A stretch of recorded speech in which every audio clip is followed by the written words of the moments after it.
지금부터 들으실 이야기는 단순한 성공 신화가 아닙니다. 이것은 불모지 같던 대한민국이 세계 경제의 강자로 도약하는 놀라운 전환점이 된 실화죠. 1975년 한여름 청와대에서 시작된 한 통의 전화. 그리고 그 전화를 받은 한 사업가의 충격적인 결단. 무더위와 물 부족으로 모두가 포기한 사우디 건설 현장에서 정주영 회장은 무엇을 보았을까요? 왜 그는 중동은 건설의 천국이라는 놀라운 역설을 외쳤을까요? 30만 명의 한국인들이 사막에서 피와 땀을 흘린 그 현장에서 어떤 기적이 일어났는지, 그리고 그들의 헌신이 오늘날 우리의 삶을 어떻게 바꿔놓았는지. 이 이야기를 들으신 후에는 여러분이 알던 대한민국의 역사가 완전히 새롭게 보일 겁니다. 오늘 밤 한국 경제의 신화를 만든 그 여름의 결정적 순간으로 함께 떠나볼까요? 1975년 여름 서울은 폭염에 시달리고 있었습니다. 청와대 집무실 창문 너머로 보이는 하늘은 구름 한 점 없이 맑았지만 실내 분위기는 무거웠죠. 박정희 대통령은 창가에 서서 손을 등 뒤로 깍지 끼고 무언가를 깊이 생각하고 있었습니다. 그의 얼굴에는 깊은 고민의 흔적이 역력했어요. 대통령님, 현대건설 정주영 회장이 도착했습니다. 비서의 안내를 받고 정주영 회장이 집무실로 들어섰습니다. 정주영은 항상 자신감이 넘치는 사람이었지만 갑작스러운 청와대 호출에 약간의 긴장감을 느꼈죠. 박정희는 정주영을 보자마자 곧바로 본론으로 들어갔습니다. 정 회장, 중동 소식 들었소? 사우디아라비아에서 천문학적인 규모의 건설 프로젝트를 제안해왔다오. 정주영은 고개를 끄덕였습니다. 중동의 오일머니가 세계 경제에 영향을 미치기 시작한 시점이었어요. 그러나 박정희의 표정은 밝지 않았습니다. 문제는 현지 상황이요. 섭씨 50도가 넘는 사막 열기에 물 부족까지. 국내 건설사들이 모두 포기했다는 겁니다. 정주영의 눈이 커졌습니다. 그는 이미 언론을 통해 이 소식을 접했지만 대통령이 직접 언급하는 것을 보니 상황이 심각하다는 것을 직감했죠. 박정희는 창가에서 돌아서며 정주영의 눈을 똑바로 바라봤습니다. 그의 목소리에는 절박함이 묻어났어요. 지금 우리나라가 얼마나 외화가 필요한지 정 회장은 잘 알 거요. 이 중동 프로젝트는 우리에게 기회요. 하지만 정 회장도 안 된다면 나도 포기하겠소. 집무실 안에 무거운 침묵이 흘렀습니다. 정주영은 머릿속으로 빠르게 상황을 정리했어요. 대한민국의 경제 상황은 당시 매우 어려웠습니다. 1970년대 오일 쇼크로 경제는 위축되고 외화 보유고는 바닥나가고 있었죠. 이 프로젝트는 단순한 건설 계약이 아니라 나라의 운명이 걸린 문제였습니다. 정주영은 망설임 없이 결단을 내렸습니다. 그의 목소리는 확신에 차 있었어요. 대통령님, 제가 오늘 당장 떠나겠습니다. 박정희의 눈에 놀라움이 스쳤습니다. 정주영은 이미 마음속으로 결정을 내린 듯했어요. 그는 자리에서 일어나며 말을 이었습니다. 직접 현장을 봐야 정확한 판단을 할 수 있을 것 같습니다. 일단 가서 살펴보겠습니다. 그날 저녁 정주영은 서둘러 출국 준비를 마쳤습니다. 가족들은 갑작스러운 결정에 놀랐지만 그의 결단력에 익숙했기에 말없이 배웅했죠. 그는 집을 나서며 아내에게 한마디를 남겼습니다. 길어야 일주일이면 돌아올 겁니다. 걱정하지 마시오. 하지만 정주영의 마음속에는 이미 더 큰 그림이 그려지고 있었어요. 이것이 단순한 출장이 아니라 대한민국의 미래를 바꿀 중대한 전환점이 될 것이라는 예감이 들었죠. 사우디아라비아 리야드에 도착한 정주영은 즉시 현지 상황을 파악하기 시작했습니다. 첫인상은 충격적이었어요. 사막의 열기는 상상 이상이었죠. 공항에서 나오는 순간 뜨거운 열풍이 얼굴을 때렸습니다. 온도계는 섭씨 52도를 가리키고 있었어요. 이런 곳에서 어떻게 공사를 한다는 거지? 정주영은 중얼거렸지만 곧 마음을 다잡았습니다.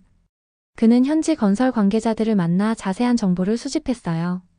낮에는 사막 지역을 돌아다니며 지형과 지지를 살폈고 밤에는 호텔방에서 메모를 정리하며 잠도 제대로 자지 않았습니다. 사흘 동안 정주영은 혹독한 현장 조사를 이어갔습니다. 무더위와 모래바람 속에서도 그는 포기하지 않았어요. 오히려 그의 눈빛은 시간이 갈수록 더 빛났습니다. 뭔가를 발견한 듯 했죠. 5날이 지난 후 정주영은 다시 청와대 집무실에 섰습니다. 그의 얼굴은 사막의 열기로 그을려 있었지만 눈빛은 어느 때보다 강렬했어요. 박정희는 정주영의 그런 표정을 보고 직감했습니다. 뭔가 놀라운 일이 있었구나. 어떻습니까, 정 회장? 현지 상황은? 정주영은 깊게 숨을 들이마시고 말했습니다. 대통령님, 중동은 건설의 천국입니다. 박정희의 눈이 커졌습니다. 모든 사람들이 불가능하다고 판단한 곳을 정주영은 천국이라고 표현한 것이죠. 집무실에 있던 다른 관료들도 놀란 표정으로 서로를 바라봤습니다. 무슨 말씀이신지. 정주영은 자신이 사우디에서 발견한 것들을 차분히 설명하기 시작했습니다. 첫째, 사막의 모래는 시멘트 원료가 되는 실리카가 풍부합니다. 둘째, 물이 부족하다고들 하지만 실제로는 페르시아만에서 해수를 끌어와 담수화할 수 있습니다. 셋째, 모두가 낮 시간에 열기 때문에 공사가 불가능하다고 하지만 우리는 밤에 작업하면 됩니다. 정주영의 말 한마디 한마디에 박정희의 표정이 밝아졌어요. 정주영은 계속해서 말을 이었습니다. 가장 중요한 것은 대통령님, 지금 중동에 경쟁자가 거의 없다는 점입니다. 모두가 불가능하다고 포기한 이 순간이야말로 우리가 들어갈 최적의 타이밍이죠. 박정희는 천천히 고개를 끄덕였습니다.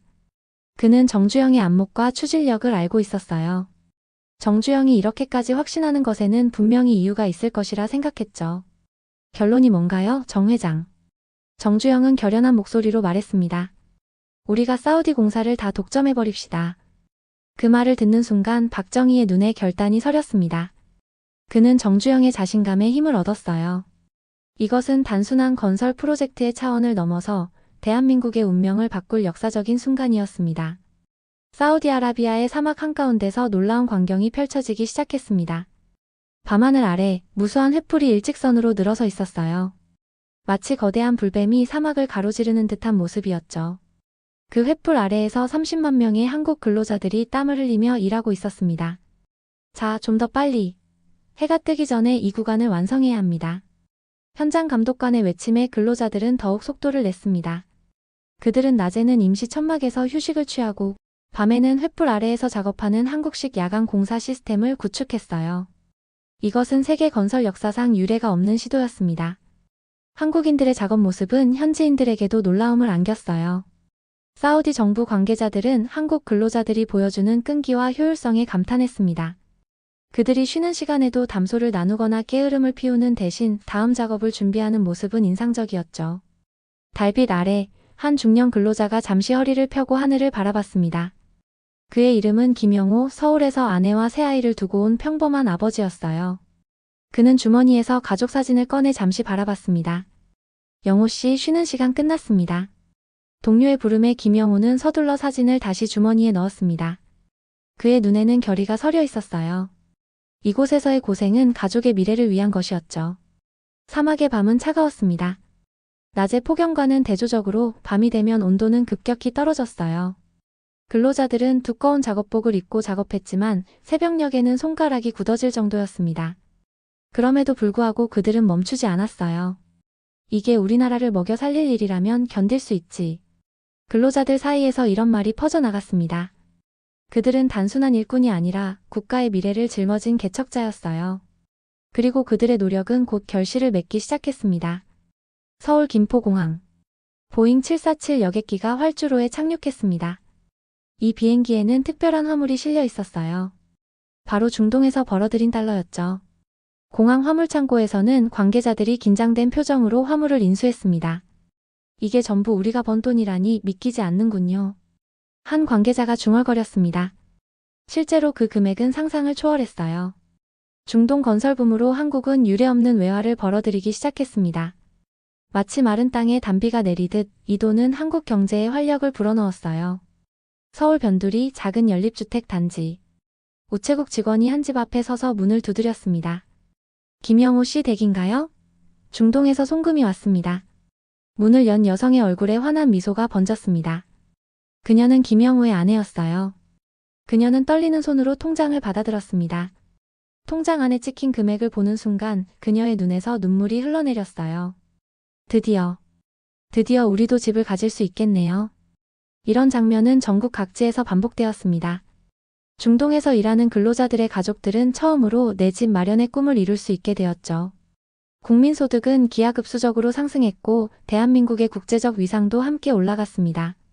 하지만 이 성공의 이면에는 개인적인 희생이 있었습니다. 가족과 떨어져 있는 외로움, 극한의 환경에서 견뎌야 하는 육체적 고통, 그리고 때로는 생명의 위험까지. 중동에서 일하는 한국 근로자들은 이 모든 것을 감내했어요. 한국경제개발연구소에서 발표한 보고서에는 이런 문구가 있었습니다.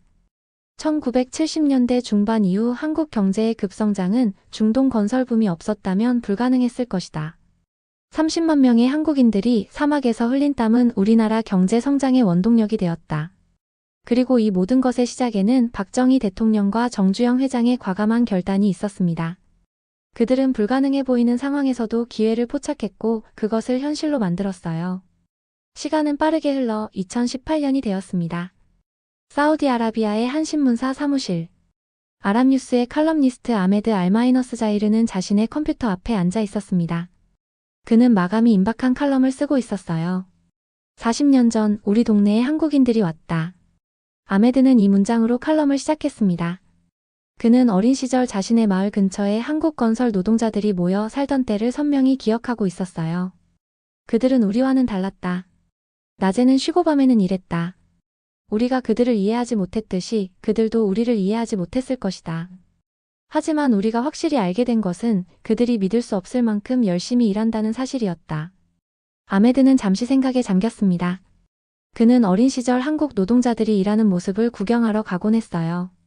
그들이 밤새도록 횃불 아래에서 일하는 모습은 마치 영화 속 장면 같았죠. 한국이 우리 마을에 오시네. 그는 당시 아이들 사이에서 유행했던 이 말을 칼럼에 적었습니다. 한국 노동자들이 오면 마을에 변화의 바람이 불었기 때문이었어요. 새로운 도로가 생기고 건물이 세워졌죠. 그리고 그들이 가져온 라면과 같은 한국 음식은 어린 아메드에게 신기한 경험이었습니다. 오늘날 우리가 성장하고 번영하는 대한민국의 모습을 보며 나는 자주 그때의 한국인들을 떠올린다. 그들이 우리 땅에서 흘린 땀이 어떻게 그들의 나라를 변화시켰는지를 말이다. 아메드는 칼럼을 마무리하며 깊은 감동을 느꼈습니다. 그것은 단순한 회고가 아니라 한 나라의 운명이 바뀐 역사적 순간에 대한 증언이었어요. 편집장님, 칼럼 완성했습니다. 그는 파일을 전송하며 말했습니다. 아메드의 칼럼은 다음날 신문에 실렸고 사우디 사회에서 큰 반향을 일으켰어요. 많은 사우디인들이 자신들의 추억 속에 있는 한국인들에 대해 이야기하기 시작했습니다. 아메드의 칼럼이 큰 화제가 되면서 사우디 전역에서 한국인들에 대한 추억이 공유되기 시작했습니다. 소셜미디어에는 해시태그 한국을 기억하며 라는 해시태그가 트렌드가 되었어요. 우리 아버지는 항상 한국인들을 박봉해도 일 잘하는 사람들이라고 불렀어요. 그들이 있었기에 우리나라의 현대적인 인프라가 가능했다고 말씀하셨죠. 한 사우디 젊은이가 자신의 SNS에 올린 글이었습니다. 그의 아버지는 1970년대 사우디 건설부에서 일했던 공무원이었어요.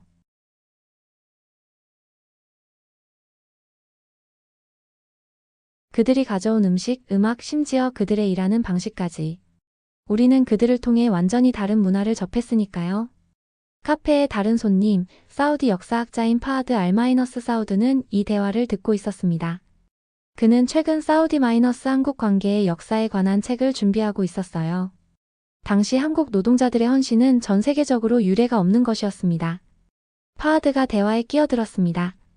그들은 평균 12시간 이상을 일했고 가족들에게 보내는 돈을 아끼기 위해 최소한의 생활을 했어요. 한국 정부는 그들의 송금액으로 외환위기를 극복했고 결국 오늘날의 경제 강국이 되었죠. 카페에 모인 사람들은 감탄하며 고개를 끄덕였습니다. 그들에게 한국인들의 이야기는 감동적인 성공 스토리였어요. 열악한 환경에서도 가족을 위해 묵묵히 일하던 그들의 모습에 사우디인들조차 경외감을 표현했습니다. 우리가 그들에게서 배운 것이 있다면 바로 불가능이란 단어를 거부하는 정신이었죠. 파하드의 말에 모두가 공감했습니다. 그것은 단순한 노동 정신이 아니라 역경을 극복하는 인간의 의지에 대한 찬사였어요. 대한민국 서울 국립현대미술관에서는 중동을 건설한 영웅들이란 특별전이 열리고 있었습니다. 전시회 중앙에는 3명의 인물 사진이 걸려 있었어요.